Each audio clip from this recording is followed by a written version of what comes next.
Halo anak-anakku, apa kabar? Saya harap kalian semua sehat-sehat ya. Hari ini materi pembelajaran kita untuk kelas 10, Yesus mewartakan dan memperjuangkan kerajaan Allah. Nah anak-anakku, sebelum memulai pembelajaran kita akan awali kegiatan kita dengan berdoa. Kita siapkan hati, kita mau berdoa. Marilah kita berdoa dalam nama Bapa dan Putra dan Roh Kudus. Amin.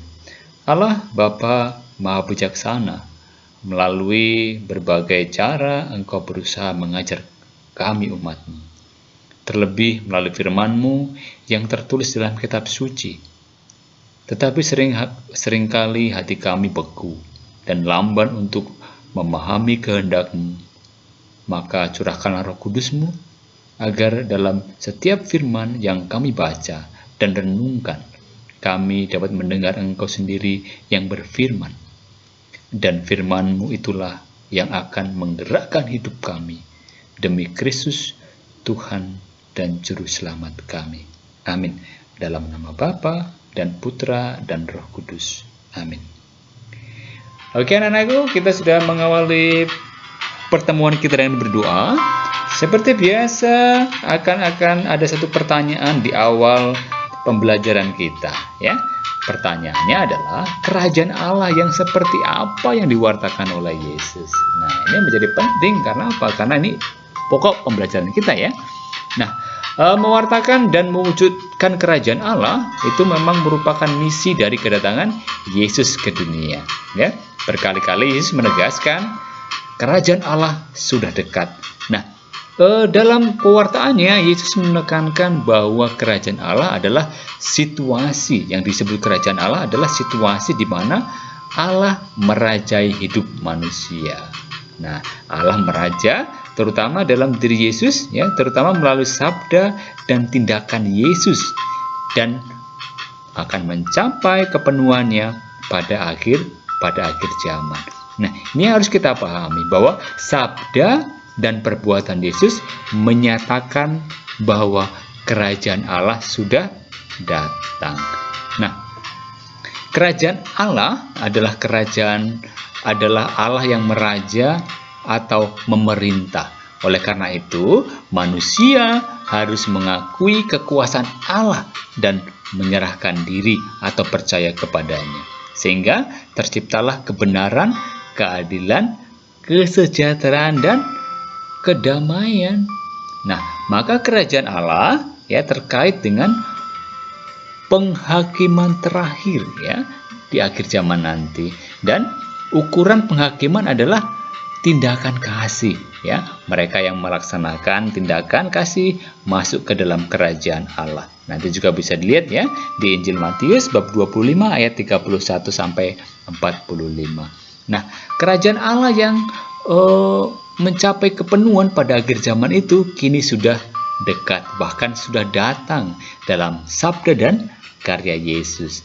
Jadi Tuhan memberikan tanda-tanda alam sebagai salah satu tanda kehadirannya. Kerajaan Allah adalah kabar mengenai masa depan dunia, di mana yang miskin tidak lagi miskin, yang lapar akan dipuaskan, yang tertindas tidak akan menderita lagi, yang tertawan akan dibebaskan. Itulah kerajaan Allah yang diwartakan oleh Yesus. Maka anak-anakku, paham kerajaan Allah yang diwartakan oleh Yesus tentu berbeda dengan paham kerajaan Allah yang ada pada waktu itu atau dipahami oleh masyarakat Yahudi pada waktu itu. Ya, ada yang namanya paham kerajaan Allah bersifat nasionalistis ya. Ini dimiliki oleh kaum Zelot ya. Kaum Zelot adalah sekelompok orang Israel atau Yahudi yang tidak suka negaranya dijajah oleh Romawi, kaum kafir, karena alasan keagamaan.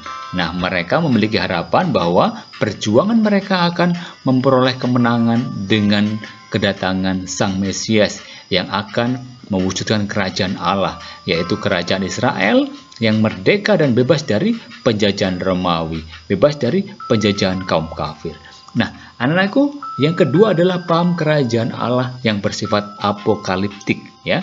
Artinya bahwa paham ini dimiliki oleh kelompok-kelompok, ya, orang-orang yang menantikan kedatangan akhir zaman, ya, untuk memahami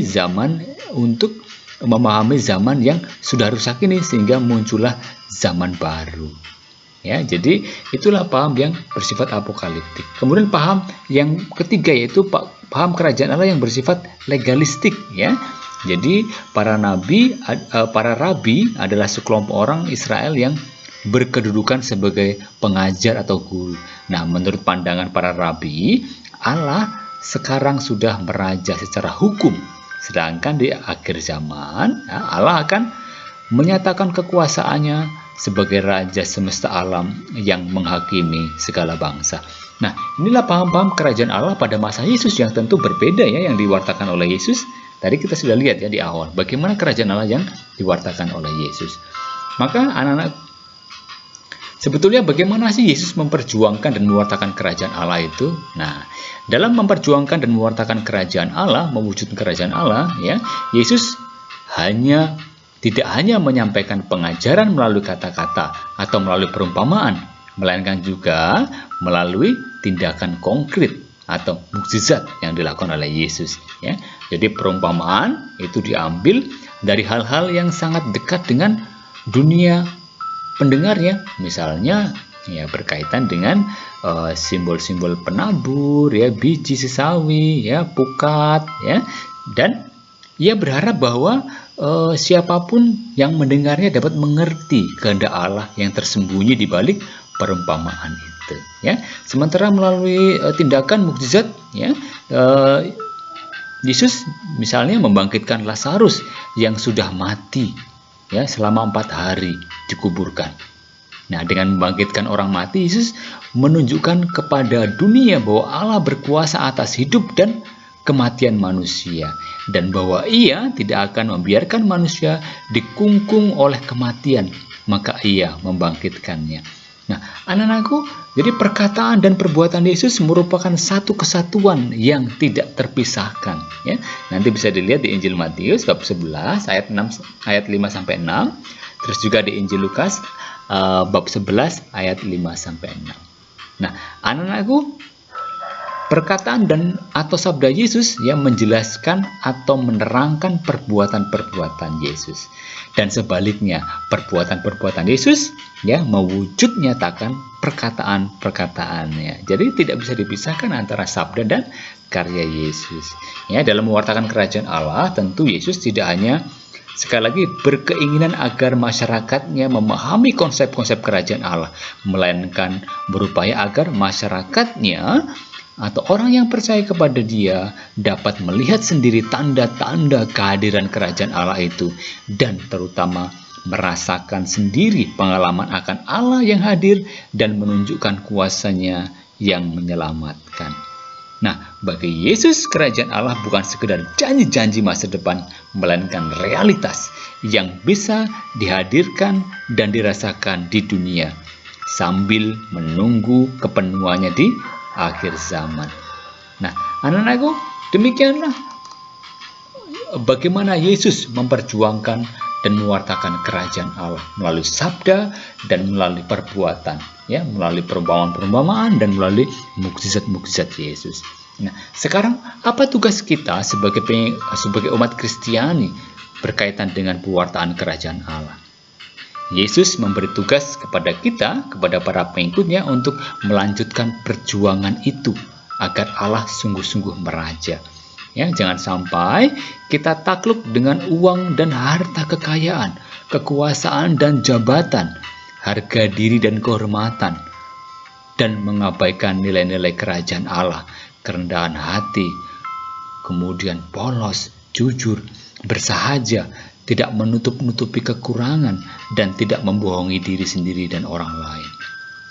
Kerajaan Allah ditandai dengan kasih antar manusia, kasih yang tidak lagi dibatasi atas dasar kesamaan suku, agama, ras semata. Nah, anak-anakku, kasih yang diperjuangkan Yesus adalah kasih yang universal dan terbuka, kasih yang juga ditujukan kepada orang-orang yang memusuhi, menganiaya, memfitnah, atau menganiayanya. Nah, Yesus juga berfirman, "Tetapi aku berkata kepadamu, kasihilah musuhmu dan berdoalah bagi mereka yang menganiaya kamu." Inilah keutamaan Kristiani yang harus kita perjuangkan, kendati memang sulit, tetapi kita harus senantiasa berjuang. Yesus juga berfirman, "Kasihilah musuhmu, berbuat baiklah kepada orang yang membenci kamu, mintalah berkat bagi orang yang mengutuk kamu, berdoalah untuk orang yang membenci kamu." Inilah pesan kasih yang di luar kebiasaan manusia biasa. Kalau manusia biasa mengatakan kasihilah orang yang mengasihi kamu, tapi Yesus mengatakan berbeda. Ya, kasihilah mereka yang menganiaya kamu. Ya, doakanlah mereka yang membenci kamu. Jadi inilah keutamaan kasih yang juga menjadi perjuangan kita dalam mewujudkan kerajaan Allah. Model kasih yang diperjuangkan Yesus itu yang membuat komunitas kita berbeda. Ya, jadi Yesus juga mengatakan, "Dan jika kamu mengasihi orang yang mengasihi kamu, apa jasamu? Karena orang-orang berdosa pun mengasihi orang yang mengasihi mereka." Ini menjadi tugas pokok kita, ya, dalam mewartakan kerajaan Allah, mewujud nyatakan kasih yang sangat berbeda ini, kasih keutamaan yang dipesankan oleh Yesus. Anak-anakku, semoga pembelajaran kita sungguh dapat membantu kita untuk semakin memahami kerajaan Allah dan berusaha untuk mewujud nyatakan, mewartakan kerajaan Allah dalam kehidupan kita sehari-hari. Oke, kita sudah di ujung pembelajaran kita. Kita akan akhiri pertemuan kita dengan berdoa. Kita siapkan hati, kita berdoa. Dalam nama Bapa dan Putra dan Roh Kudus. Amin. Allah Bapa kami, terima kasih untuk pembelajaran kami hari ini. Mampukanlah kami untuk menjadi pewarta kerajaan Allah dalam kehidupan kami sehari-hari. Demi Kristus Tuhan kami. Amin. Dalam nama Bapa dan Putra dan Roh Kudus. Amin. Nah, anak-anakku, untuk penilaian kita, silakan. Ini ada beberapa yang harus kalian kerjakan. Yang nomor ada tiga pertanyaan. Yang pertama, jelaskan paham kerajaan Allah pada zaman Yesus. Ya, kemudian jelaskan kerajaan Allah yang diwartakan oleh Yesus. Kemudian yang ketiga, apa yang seharusnya dilakukan untuk ikut dalam mewartakan kerajaan Allah dalam kehidupan kita sehari-hari. Oke. Kemudian untuk tugasnya, untuk penilaian keterampilan, silakan cari 5 perikop tentang mukjizat Yesus dan 5 perikop tentang perumpamaan yang disampaikan oleh Yesus.